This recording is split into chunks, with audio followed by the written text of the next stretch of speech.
जैसे ही सेंटेंस में हुआ है। द ओनली पर्सन, जिसमें ये पर्सन नाउन है। अब इस पर्सन के बारे में एक्स्ट्रा इंफॉर्मेशन क्या है? Who can do this work, who can do this work. ये कह रहा है कि the only person who can do this work, जो इस काम को कर सकता है।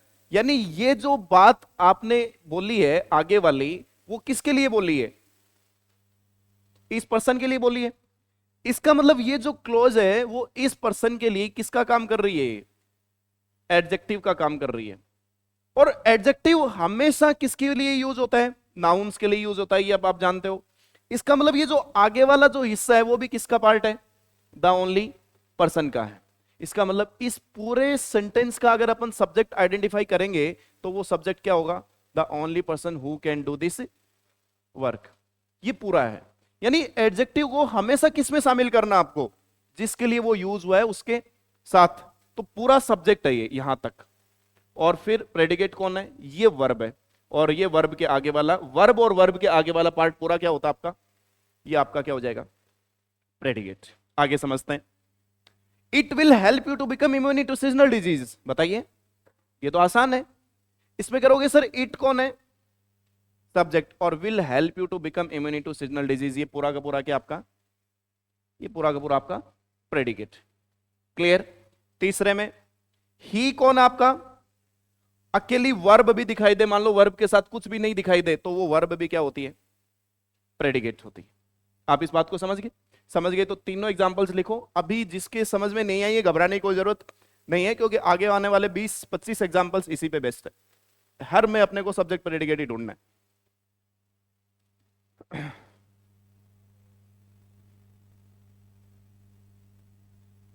आप तो बस दिल थाम के बैठे रहेंगे, एक दिन में कुछ नहीं होगा, लेकिन धीरे धीरे सब हो जाएगा। नोट्स मेंटेन करो, अपने प्रॉपर तरीके से पढ़ाई करो। जो पढ़ा रहा हूं उसको घर पे जाके पढ़ो। अपसेंट रहोगे कुछ भी नहीं समझ में आएगा, मैं ये कह रहा हूं। मतलब अगर आप कल अपसेंट रह गए, परसों आए, तो ये मान लो पाटिया साफ है। सब कुछ एक दूसरे से जुड़ता हुआ नजर आएगा आपको। अपसेंट किसी दिन होते भी हो तो यूट्यूब पे ऑनलाइन क्लास देख करके आएंगे।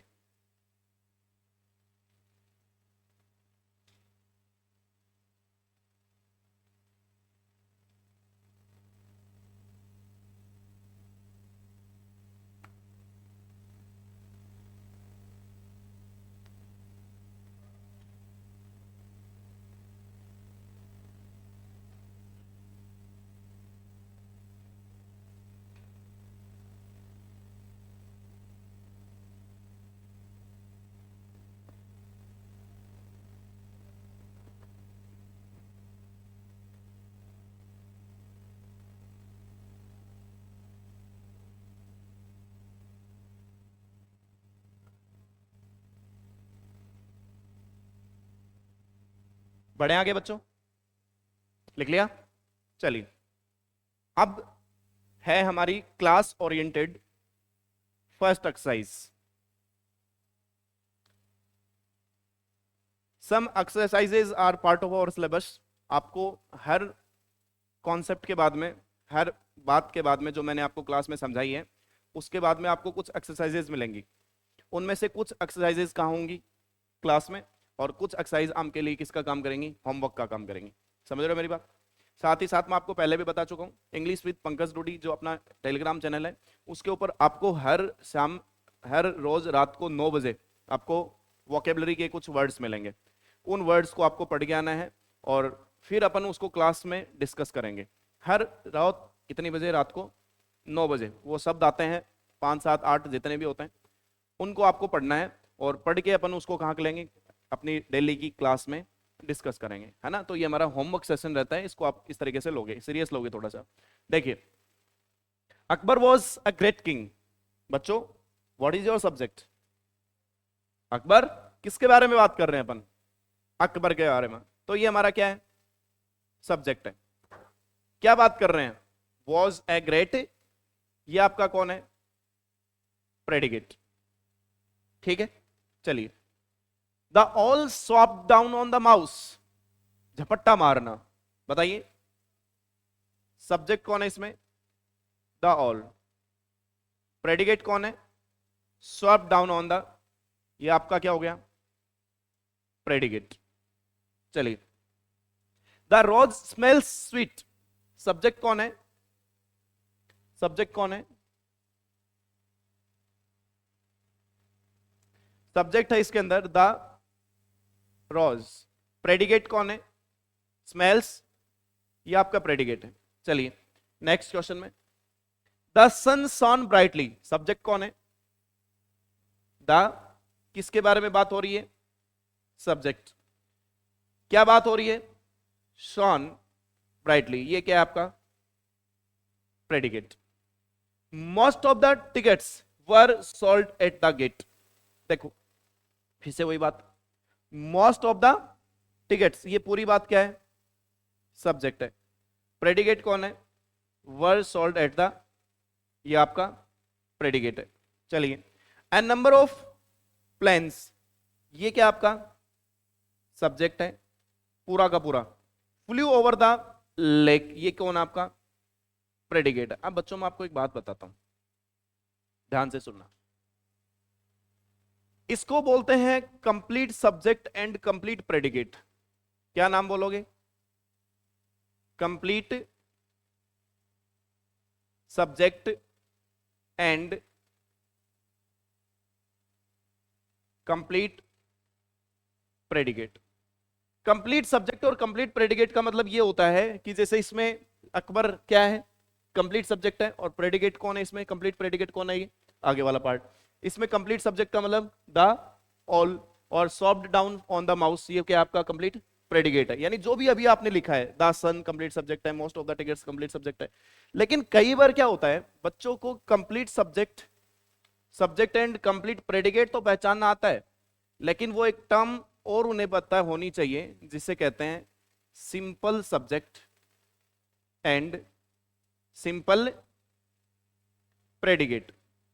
अगर आपसे कोई ये पूछे कि सिंपल सब्जेक्ट कौन है और सिंपल प्रेडिकेट कौन है, तो आपको इस चीज पे फोकस्ड होना है, जो सब्जेक्ट बनाने के लिए मेन की यूज हुई है उस पे, और जो प्रेडिकेट बनाने के लिए मेन की यूज हुई है उस पे, उन पे फोकस्ड रहना है। जैसे इसमें मेन की कौन है? अकबर ही है, अकबर ही तो है, तो ये सब्जेक्ट क्या है आपका? Simple subject. जैसे मैं मार्क कर रहा हूं, अकबर क्या है? Simple subject. अकबर क्या है? सिंपल प्रेडिकेट कौन है? वॉज। क्योंकि प्रेडिकेट को बनाने में मेन की कौन होता है? वर्ब भी तो होता है। तो जो मेन कीज होती हैं जो सब्जेक्ट और प्रेडिकेट बनाती है, उन्हें अपन क्या कहते हैं? Simple subject and simple predicate. जैसे दूसरा, इसमें मेन की ओल है या दा है? मेन की ओल ही तो है भाई, बिना ओल के दा क्या करेगा? बिना ओल के दा क्या करेगा? इसका मतलब मेन की कौन है आपका? ऑल। तो ये जो मेन की है ये कौन है आपका? Simple subject. सॉफ्ट, ये सॉफ्ट क्या है आपका? Simple predicate. नीचे वाले में रोज क्या है आपका? Simple subject. और स्मेल्स क्या आपका? Simple predicate. इसमें सन क्या आपका? Simple subject. और सोन क्या आपका? Simple predicate. Most of the tickets, इसमें टिकट्स क्या आपका? Simple subject. और वर और सोल्ड दोनों वर्ब्स, हेल्पिंग वर्ब और मेन वर्ब। जब हेल्पिंग वर्ब और मेन वर्ब दोनों साथ आते हैं तो उसे कहा जाता है वर्ब फ्रेज। क्या कहा जाता है? Verb phrase. तो वर्ब फ्रेज पूरा का पूरा क्या है इसमें आपका? सिंपल प्रेडिकेट है। नीचे वाले में एंड नंबर ऑफ प्लेन्स, तो प्लेन्स कौन है इसमें आपका? Simple subject. और फ्लू क्या है आपका? Simple predicate. नीचे वाले में सेवरल मैन पूरा क्या है आपका? Complete subject. और आगे वाला पूरा पार्ट कंप्लीट प्रेडिकेट। अब सिंपल सब्जेक्ट पूछे तो मैन क्या आपका? Simple subject. और आर वर्किंग क्या है आपका? Simple predicate. तो we have discuss two terms, complete subject and complete predicate, and simple subject and simple predicate. अगर आपके पास ये नॉलेज भी है कि सब्जेक्ट और प्रेडिकेट क्या है, तो भी मेरा काम हो चुका है, जो मुझे आगे जरूरत पड़ेगी लैंग्वेज को पढ़ाने में।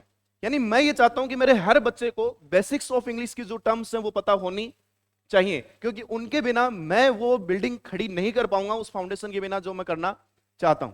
क्योंकि मेरी टीचिंग पूरी की पूरी किस पे बेस्ड है? अंडरस्टैंडिंग, आपके कॉन्टेक्स्ट पे बेस्ड। जो भी चलेगा वो किससे चलेगा? समझ से। एक भी पॉइंट ऐसा नहीं बताऊंगा मैंने कहा कि बेटा ये ऐसा होता है, ऐसा होने से काम नहीं चलेगा, ऐसा क्यों होता है, वाई, रीजन क्या है, उसके लिए अप्रोचेज अपन क्या लगाएंगे, ये बात अपने को समझनी है। आगे बढ़ते हैं। पहले ये कॉपी करना चाहो तो कर सकते हो, कर लीजिए।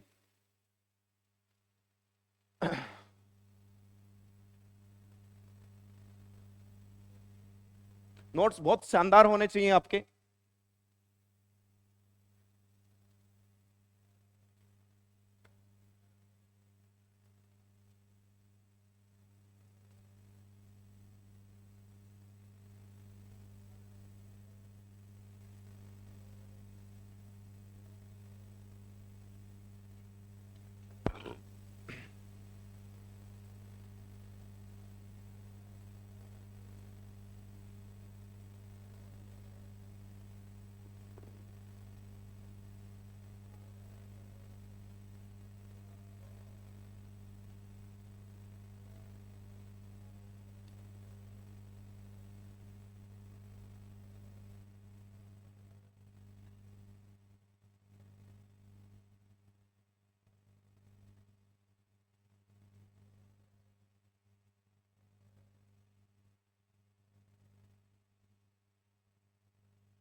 कल की जो हमारी क्लास रहेगी उस क्लास में अपन पढ़ेंगे types of sentence, and then we are talking about the practice session of types of sentence. पहले आपको सिखाऊंगा कि सेंटेंस की टाइप्स कितने होते हैं, और फिर मैं आपसे पूछूंगा कि इनमें से कौन सा सेंटेंस किस टाइप का है ना? हाँ, विद करेक्ट पंक्चुएशन मार्क्स।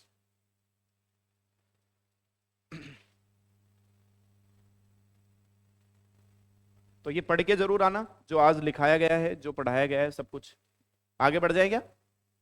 अभी रफ में लिखोगे आप लोग को मैं बता देता हूँ क्लास में, और घर पे जाके अपने नोट्स मेंटेन करोगे, क्योंकि ये थोड़ा सा अगर ढंग से लिखोगे तो ज़्यादा अच्छा रहेगा, आगे पढ़ने में अच्छा लगेगा। अभी तो ऐसे लिख लोगे तुम उल्टा सीधा। चलिए नेक्स्ट बढ़े आगे। चलिए जी, नेक्स्ट एक्सरसाइज है बच्चों। अगर मैं आपसे पूछूं बच्चों कि कंप्लीट सब्जेक्ट कौन है पहले सेंटेंस में? द लिटिल रेट, ये क्या है आपका? कंप्लीट सब्जेक्ट है। चलिए, और कंप्लीट प्रेडिकेट कौन है? पिप्ड आउट ऑफ द हॉल। चलो, पहले सेंटेंस में सिंपल सब्जेक्ट कौन है? सिंपल सब्जेक्ट कौन है? रेट। और सिंपल प्रेडिकेट? शाबाश। चलिए, दूसरे में पहले ये बताइए कंप्लीट सब्जेक्ट कौन है? The long walk, very good. और कंप्लीट प्रेडिकेट कौन है? Has made me very tired, शाबाश। चलिए, अब आप मुझे ये बताइए पहले में सिंपल सब्जेक्ट कौन है? वॉक। और सिंपल प्रेडिकेट कौन है? शाबाश। चलिए, नीचे वाले में आप मुझे बताइए सिंपल सब्जेक्ट कौन है? One of my neighbours. और कंप्लीट प्रेडिकेट? चलिए, अब मुझे बताइए सिंपल सब्जेक्ट कौन है? कौन है? नेबर। और वेरी गुड। चलिए, आप मुझे बताइए कंप्लीट सब्जेक्ट कौन है और कंप्लीट ऑब्जेक्ट वो प्रेडिकेट कौन है? शाबाश। अब आप मुझे बताइए कौन है सिंपल सब्जेक्ट और सिंपल प्रेडिकेट? देखो, जब कभी भी किसी भी वर्ब के साथ कोई एडजेक्टिव या कॉम्प्लीमेंट क्या शामिल होता है? कॉम्प्लीमेंट भी अगर शामिल होता है वर्ब के साथ, वर्ब होगी तो वो तो होगा ही होगा, लेकिन मान लो कोई कॉम्प्लीमेंट भी है। कॉम्प्लीमेंट्स क्या होते हैं? एक ऐसी वर्ब जिसके तुरंत बाद में कोई एडजेक्टिव यूज होता है। जैसे गुड क्या है? एडजेक्टिव होता है। गुड बॉय एडजेक्टिव ही तो है ना? तो वो भी क्या होता है आपका? किस में शामिल होता है? सिंपल प्रेडिकेट में शामिल होता है। तो इसमें सिंपल प्रेडिकेट कौन है? आर। गुड। चलिए, मोस्ट गर्ल्स, ये क्या है आपका? Simple subject. हेट मैथमेटिक्स, ये क्या आपका? प्रेडिकेट, सिंपल प्रेडिकेट, वो कंप्लीट प्रेडिकेट। इसमें सिंपल सब्जेक्ट कौन है और सिंपल प्रेडिकेट कौन है? समझ गए बात को? लिख लीजिए। ऐसा कोई डाउट रहेगा नहीं जो क्लास के बाद आप घर लेके चले जाओ। सब कुछ क्लास में क्लियर होगा। बस इत्मीनान से 1 घंटा बैठे रहना है। दिमाग बोर्ड पे रखना है, गर्लफ्रेंड पे नहीं। उसको बाद में रखना है। नहीं है? ये भी दुखी है। सुख है ना? जो इस बात को जान गया ये सुख है, वो दुनिया का सबसे सुखी आदमी है।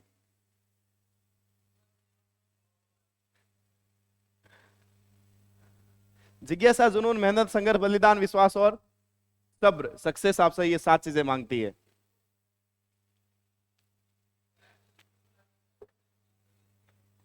क्या है ये? देखो, संघर्ष, बलिदान। बलिदान का मतलब क्या होता है? एक ऐसी चीज जो आपको अच्छी लगती है, जो आपको पसंद है, जो आपको कंफर्ट फील करवाती है, उसका क्या करना पड़ता है आपको सक्सेस के लिए? बलिदान देना पड़ता है, सेक्रीफाइस करना पड़ता है। विश्वास रखना पड़ता है कि एक दिन मैं क्या हो जाऊंगा? सफल, और फिर मुझे वो सब चीजें मिलेंगी जो मेरे पास नहीं है। और उस विश्वास को बनाए रखने के लिए क्या होता है? सब्र। आज नहीं तो कल होगा, हर मुश्किल का हल होगा। अगर चमकना है तुम्हें सूरज की तरह, तो सूरज जितना जलना होगा। नदियों से आदर पाना है तो पर्वत तोड़ निकलना होगा।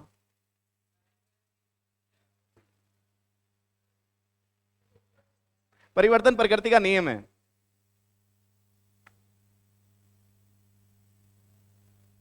Transformation is the main rule of nature, always remember.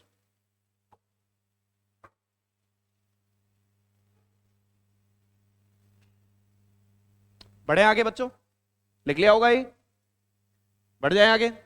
Next exercise, ये आपके लिए है। आपके लिए है, बट मैं 2-3 बता देता हूं, फिर आप लोग घर से इसको करके लाओगे। ये आज का आपका होमवर्क रहेगा।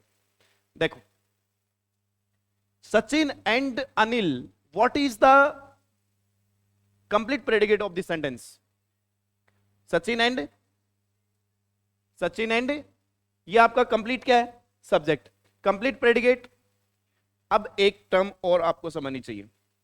जब कभी भी दो नाउन्स को जोड़ने के लिए बीच में एंड का यूज होता है, और फिर वो पूरी बात क्या बन रही होती है? सब्जेक्ट। तो उस सब्जेक्ट का नाम होता है कंपाउंड सब्जेक्ट। क्या नाम होता है उसका? तो जिसको अब आप पहले आपने आइडेंटिफाई करना सीखा complete subject and complete predicate को, फिर आपने आइडेंटिफाई करना सीखा simple subject and simple predicate को।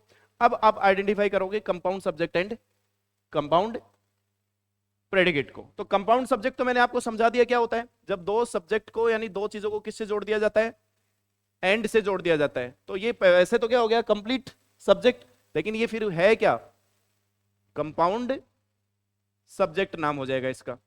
और इसमें कंपाउंड प्रेडिकेट तो है नहीं, वर्ब एक ही है इसमें, तो ये क्या हो जाएगा आपका पूरा पोर्शन? तो कंप्लीट प्रेडिकेट, और अकेला लीव क्या हो जाएगा? Simple predicate. नीचे वाले में रसीदा, ये क्या है? आपका सिंपल सब्जेक्ट। ठीक है। अब इसमें वर्ब देखो, दो हैं, एक तो हैज वॉस्ड और एक फिनिश्ड। तो अब जब किसी सेंटेंस में दो वर्ब्स का यूज होता है और बीच में किसका यूज होता है? एंड का, तब अपन उसे क्या कहते हैं? कंपाउंड प्रेडिकेट कहते हैं। क्या कहते हैं उसे? Compound predicate. तो इसमें हैज वॉस्ड एंड फिनिश्ड, ये क्या है आपका? Compound predicate. लेकिन आपसे मैं पूछूं कि कंप्लीट प्रेडिकेट, तब यहां से लेकर के यहां तक, ये क्या आपका? Complete predicate. और अकेला का कंपाउंड प्रेडिकेट पूछूं तो हैज वॉस्ड एंड फिनिश्ड। कर पाओगे? इस तरीके से आपको इन्हें करके लाना है। इनमें पहले तो आपको यह पहचानना है कि कंप्लीट सब्जेक्ट और कंप्लीट प्रेडिकेट कौन सा है। फिर आपको यह पहचानना है कि simple subject and simple predicate कौन सा है। फिर आपको पहचानना है compound subject and compound predicate कौन सा है। ये आपका आज का होमवर्क रहेगा। करिए कॉपी।